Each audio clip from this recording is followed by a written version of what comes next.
medo do desconhecido.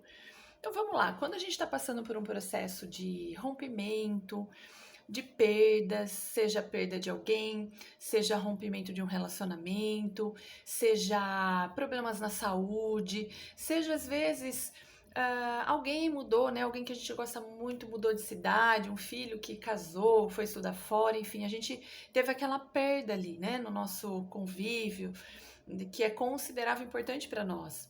Aí surge esse medo do desconhecido, medo do amanhã. O que vai ser de mim amanhã quando eu acordar? O que vai ser de mim sem essa pessoa? O que eu vou fazer? Então surge esse medo desacerbado. Porque o medo em si é um mecanismo natural do nosso corpo. A gente tem esse medo que é para nos controlar, né? Então, porque imagina, se a gente não tivesse medo de nada, a gente iria fazer loucura, ia atravessar no meio da rua, às vezes passar na frente de um carro, de um caminhão, ia se machucar com alguma faca, porque a gente não ia ter medo de nada. O fato da gente ter esse medo nos poupa, né, de muitas coisas. Então é natural a gente ter um medo, porém, ele não pode ser algo que cause dor e sofrimento. Então, se você está sentindo algum medo, se você está passando por algum processo, né, de dor no teu relacionamento, não está conseguindo lidar com essa situação, seja alguma perda que você teve, tudo aquilo que a gente não conhece, tudo aquilo que a gente não sabe o que vai ser, né? E quando a gente passa por algum momento na nossa vida que tira aquilo que a gente conhece, né? Então a gente sai daquela zona de conforto, porque querendo ou não, a gente acostuma com as coisas. Isso é uma coisa natural do ser humano, a gente acostuma. E o fato da gente acostumar, quando a gente perde isso, a gente sofre. A gente sofre por não ter mais aquilo. E aí como que eu vou saber lidar com aquilo? Tem pessoas que têm uma facilidade maior, porque já passou por alguns processos na vida que foi calejando, ajudando, né, nesse entendimento. Tem outras que são as primeiras perdas, tem mais dificuldade. E a gente tem que entender assim, que quando a gente não cura isso, quando a gente não busca maneiras de amenizar essa questão, a gente fica sofrendo demais, sofre. E isso traz prejuízos para a nossa vida, tanto para a nossa vida social, quanto para a nossa vida física. Social, quando eu digo prejuízo para a nossa vida social, você fica aquela pessoa medrosa de conviver com pessoas, medo de tudo, não sai mais de casa, não toma mais decisão, não se envolve mais com ninguém, medo de se machucar. Ou é aquela pessoa que passa aquele medo pra todo mundo e as pessoas acabam meio que se afastando, né? Porque, querendo ou não, as pessoas acabam percebendo e começa a ficar um pouco inviável manter essa relação. Ou você acaba o quê? Atrasando a tua vida. Atrasando. E também, a gente sabe que, eu gosto muito de falar sobre isso, o nosso cérebro ele é 100% emocional. Então, a linguagem do nosso cérebro são as nossas emoções. E o medo é uma emoção. Então, se a gente fica muito tempo nessa emoção do medo, a gente acaba o quê? Adoecendo fisicamente. Então, isso não é o caminho. O caminho é o quê? Então, a gente precisa entender que tudo causa. Na verdade, o que seria esse desconhecido? Né? A gente tem medo do desconhecido porque a gente não sabe o que é. Então a gente precisa descobrir o que é o desconhecido. Por que eu tô com medo? Eu me lembro que quando meu marido viajava muito, eu ficava sozinha, aí eu ouvia um barulho. Ai meu Deus, dava aquele medo terrível. Aí eu começava a pensar nas possibilidades. O que pode ser esse barulho? Ah, pode ser o vento derrubou um balde que tava lá em cima. E eu falo, nossa, é verdade, parecia um balde caindo. Daí eu vou lá, vejo, é um balde, pronto, o medo foi embora. Então, a gente precisa buscar conhecer esse desconhecido. O que é esse desconhecido? Porque quando a gente começa a dialogar com a gente, conversar com a gente sobre por que eu tô com tanto medo, por que isso tá me causando essa dor. Então vamos falar, por exemplo, dar um exemplo da perda, né, do fim de um relacionamento, que é o tema que eu sempre abordo aqui. Então a gente terminou, né, um relacionamento, a gente tá com aquele medo, medo do amanhã. Como que vai ser minha vida amanhã? Como que as pessoas vão olhar pra mim, que agora eu tô sem a pessoa, vão me julgar? Vão me acolher? A gente fica com aquele medo, qual vai ser a opinião das pessoas? Porque geralmente o nosso medo ele está relacionado um pouquinho com o outro também. É claro que tem aquele medo inato que já nasce com a gente, que é aquele que eu falei no início, né, que é o nosso sensor, porém a gente adquire muitos medos relacionados ao quê? A medo do que o outro vai pensar, do que o outro vai falar, medo de tomar as atitudes erradas, né, decisões erradas. Então, a gente precisa identificar primeiro por que eu estou com tanto medo. Porque perceba, se a gente passou por um fim, um rompimento de um relacionamento, é comum acontecer muita coisa. É comum a gente ter crenças que a gente precisa trabalhar. Porque perceba, antes você estava vivendo com uma pessoa, acostumada de um jeito, você se relacionava no seu meio social ali, com amigos, família, e você tinha uma conversa, você tinha um assunto baseado no que você vivia com teu marido, com a tua esposa e tudo mais. Agora tudo isso vai mudar, porque você não tem mais essa pessoa. E naturalmente isso tem que ficar e se distanciando de você, porque não faz mais parte.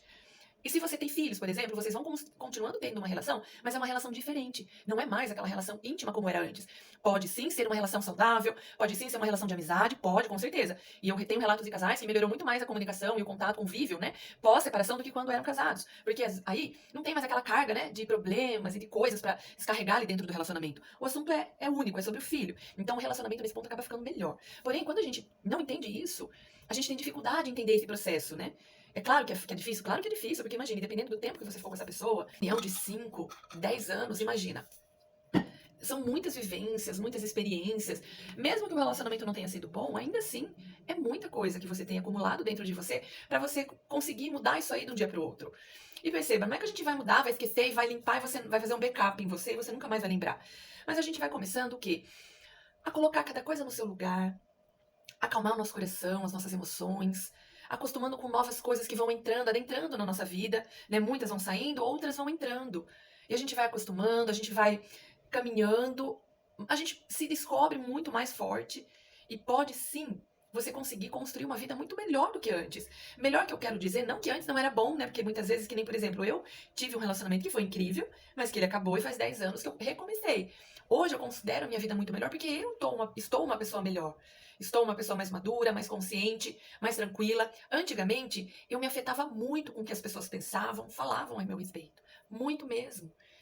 Hoje não. Então esse amadurecimento me trouxe o quê? Tranquilidade, eu tenho mais equilíbrio. Não é que não surgem, né, desafios e coisas que nos aborrecem, mas como eu já passei por uma longa experiência de algumas coisas ali na minha vida, eu criei essa resiliência. Então a gente vai percebendo que com o passar dos anos a gente vai ficando mais fortalecida. Então é importante que você tenha paciência com você, que você não queira que tudo melhore do dia pra noite, porque a vida não é do dia pra noite, ela não é instantânea.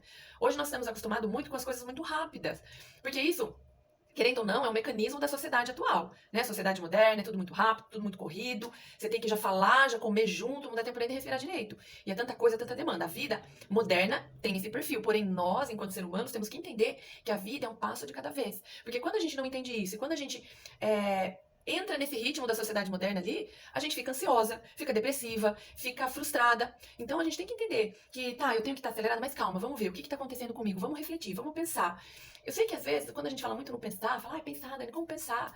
Mas o pensar, gente, é a gente conversar com a gente. Então, quando eu falo o pensar, o dialogar com a gente, é sobre isso. É a gente conversar naquela situação que está acontecendo pra gente ir acalmando o nosso coração. E isso vai acalmando, porque você vai trazendo o quê? Esclarecimento pra você. Você vai conseguindo dissolver aquilo que tá te perturbando. Então, percebe? São vários sentimentos, várias ações que a gente vai tendo que ter nesse momento de confusão ali, pra gente acalmar a nossa mente, acalmar o nosso coração, colocar as coisinhas no lugar e conseguir ter o quê? Qualidade de vida. E quando eu falo qualidade de vida, não é, ai, não tenho problema nenhum, não. É você se sentir mais calma, mais relaxada. Porque quando a gente tá passando por um momento difícil, um momento de tensão, a gente fica, tudo em nós fica ruim, a gente fica tensa, a gente fica às vezes até mal-humorada com as pessoas, a gente acaba sendo inconveniente, é difícil da gente lidar, às vezes não come direito, não dorme direito. Isso tudo, se você manter isso por um longo tempo, isso vai prejudicar o físico, o corpo, vai adoecendo. E a gente não fala curto ou médio prazo, a gente fala longo prazo. Mas a gente tem que entender que a nossa vida não é só hoje. A gente tem que pensar que o que eu estou fazendo hoje, né, as ações que eu estou fazendo hoje, vai ser o resultado do amanhã, quando eu tiver 60, 70, 80, e se Deus quiser a gente vai chegar nos 90, né? Mas a gente precisa cuidar.